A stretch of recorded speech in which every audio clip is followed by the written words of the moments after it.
Hi, hello guys. What's up? Hope all are doing good. Welcome back to my channel. ఈ వీకెండ్కి veg and non veg రెండు చేసేసుకుందాం. ఇవాల్టి recipe super healthy and super tasty మన Nellore side ఆకుకూర పప్పు fish fry అండి. పదండి process చూసేద్దాం. ముందుగా ఆకుకూర పప్పుకి కావాల్సిన ఇంగ్రీడియంట్స్ అన్నీ ఇలా పక్కకు తీసి పెట్టుకుందాం. ఈరోజు కువైట్ ఫిష్ మార్కెట్లో నేను తెచ్చుకున్న చేప ఇదే. దీని పేరు సుల్తాన్ ఇబ్రహీం అంట.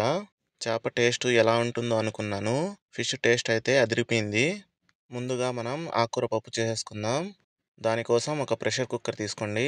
అందులోకి ఒక 200 గ్రామ్స్ కందిపప్పుని వాష్ చేసి ఇలా వేసుకోండి.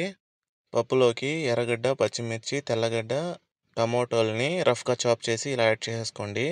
ఒక హాఫ్ టీ స్పూన్ పసుపు, 1 టీ స్పూన్ కారం, పావు టీ స్పూన్ జీలకర్రని కూడా యాడ్ చేసుకోండి. నీట్గా వాష్ చేసి పెట్టుకున్న ఆకుకూరని కూడా యాడ్ చేసుకుందాం. ఇప్పుడు ఇందులోకి సరిపడా సాల్ట్, అలాగే ఒక 20 గ్రామ్స్ వరకు చింతపండు, ఒక 2 టేబుల్ స్పూన్ల నూనెని యాడ్ చేసేసుకొని ఒకసారి కలుపుకొని మూత పెట్టి స్టవ్ వెలిగించి ఒక 5 విజిల్స్ పెట్టేసుకుందాం. అంతలోపు మనం చేపల్ని క్లీన్ చేసేసుకుందాం వచ్చేయండి. వీటిని క్లీన్ చేయడం అంత కష్టమేం కాదు, ఈజీనే, త్వరగానే అయిపోతున్నాయి.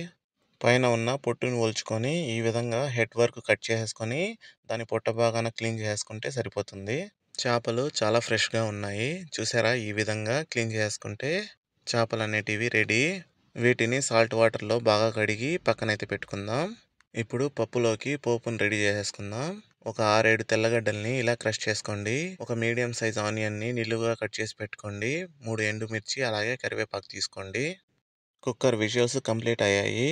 ప్రెషర్ అనేది పూర్తిగా రిలీజ్ అయ్యాక కుక్కర్ మూత ఓపెన్ చేసుకొని ఒకసారి పప్పుని కలుపుకొని ఇలా పప్పు గుత్తి సాయంతో పప్పును రుద్దుకోండి. పోపు కోసం స్టవ్ వెలిగించి వేరొక ప్యాన్ పెట్టుకొని అందులోకి ఒక 50 ml వరకు ఆయిల్ని యాడ్ చేసుకోండి. ఆయిల్ హీట్ ఎక్కాక పోపు దినుసులు, ఆవాలు, జీలకర్ర, శనగపప్పుని యాడ్ చేసుకోండి. ఇవి కొంచెం చిటపట అన్నాక క్రష్ చేసి పెట్టుకున్న తెల్లగడ్డని కూడా యాడ్ చేసుకోండి. అందులోకి ఒక 3 ఎండుమిర్చి కూడా యాడ్ చేసుకోండి. ఇప్పుడు ఒక 3 రెమ్మలు కరివేపాకుని యాడ్ చేసుకొని వెంటనే ఎర్రగడ్డల్ని కూడా వేసుకొని బాగా పోపుని ఎర్రగా వేయించుకోండి. పోపుని ఈ విధంగా బాగా ఎర్రగా వేయించుకోండి. అప్పుడే మన ఆకుకూర పప్పు అనేది మంచి టేస్ట్ అనేది వస్తుంది. చాలామంది పప్పులోకి తిరగమాత వేస్తారు. అలా చేయకండి. ఈ విధంగా తిరగమాతలోకి పప్పుని వేసి చూడండి, టేస్ట్ అనేది మీకే తెలుస్తుంది. ఇలా పప్పుని వేసుకున్న వెంటనే మూత పెట్టేయండి. తిరగమాత స్మెల్ పప్పులోకి గుమగుమలాడుతుంది. ఈ విధంగా చేశారంటే అంతే, మన సూపర్ టేస్టీ నెల్లూరు ఆకుకూర పప్పు అయితే రెడీ అయిపోయింది. ఈ పప్పు నార్మల్ పప్పు కంటే కూడా భలే ఉంటుంది. మీరు అలానే చూస్తూ ఉండకండి, లైక్ చేసి సబ్స్క్రైబ్ అయితే చేసుకోండి. పదండి ఇప్పుడు ఫిష్ ఫ్రై కోసం మసాలాని ప్రిపేర్ చేసుకుందాం.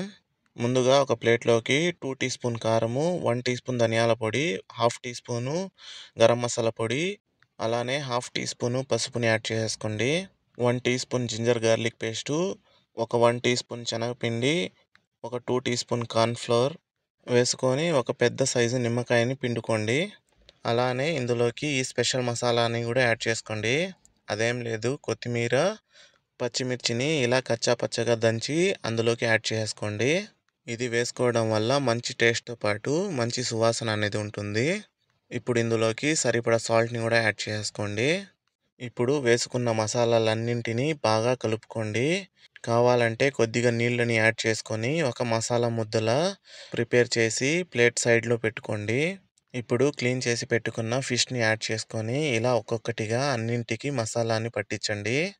ఇలా పట్టించడం వల్ల ఈచ్ అండ్ ఎవ్రీ చేపకి మసాలా అనేది బాగా పట్టి మంచి టేస్ట్ అనేది ఉంటాయి. లాస్ట్లో ఇంకొంచెం ఒక హాఫ్ లెమన్ని ఇలా ఫిష్ పైన పిండుకొని ఒక హాఫ్ అన్ అవర్ కోసం ఫ్రిడ్జ్లో పెట్టేసుకుందాం.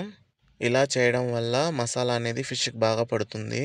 హాఫ్ అన్ అవర్ తర్వాత స్టవ్ వెలిగించి ఒక ప్యాన్ పెట్టుకొని అందులోకి డీప్ ఫ్రైకి సరిపడా నూనెని యాడ్ చేసుకోండి.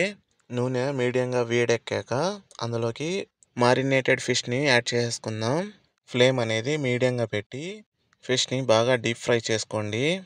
ఇలా ఒక సైడు పూర్తిగా వేయించుకున్న తర్వాతనే రెండో సైడు ఫ్లిప్ చేసుకోండి. ఇలా ఫ్లేమ్ అనేది మీడియంగానే పెట్టుకొని వేయించుకున్నారంటే చేప అనేది లోపల నుంచి బాగా కుక్ అవుతుంది. ఇప్పుడు ఫైనల్గా కరివేపాకును వేసేసుకుందాం. అంతేనండి, సూపర్ స్పైసీ, సూపర్ టేస్టీగా ఉండే ఫిష్ ఫ్రై అయితే రెడీ అయిపోయింది. పదండి సర్వ్ చేసేసుకుందాం. ఇలా ఒక ప్లేట్లోకి వేడి వేడిగా రైస్ పెట్టుకొని అందులోకి దండిగా పప్పును వేసుకొని ఇలా ఒక ఉల్లిపాయ, పచ్చిమిరపకాయ పెట్టుకొని వేయించుకున్న ఫిష్ వేసుకొని తింటుంటే సూపర్ కంఫర్టింగ్ ఫుడ్ అండి. దీన్ని మించిన టేస్టే లేదు. అంత సూపర్‌గా అయితే ఉంది మన ఫిష్ ఫ్రై అండ్ ఆకుకూర పప్పు. మీరు తప్పకుండా ట్రై చేయండి. నచ్చితే ఒక లైక్ చేసి సబ్స్క్రైబ్ అయితే చేసుకోండి. అలాగే మీ ఫ్రెండ్స్ అండ్ ఫ్యామిలీకి కూడా షేర్ చేయండి ప్లీజ్. మరో మంచి రెసిపీతో మళ్ళా కలుద్దాం.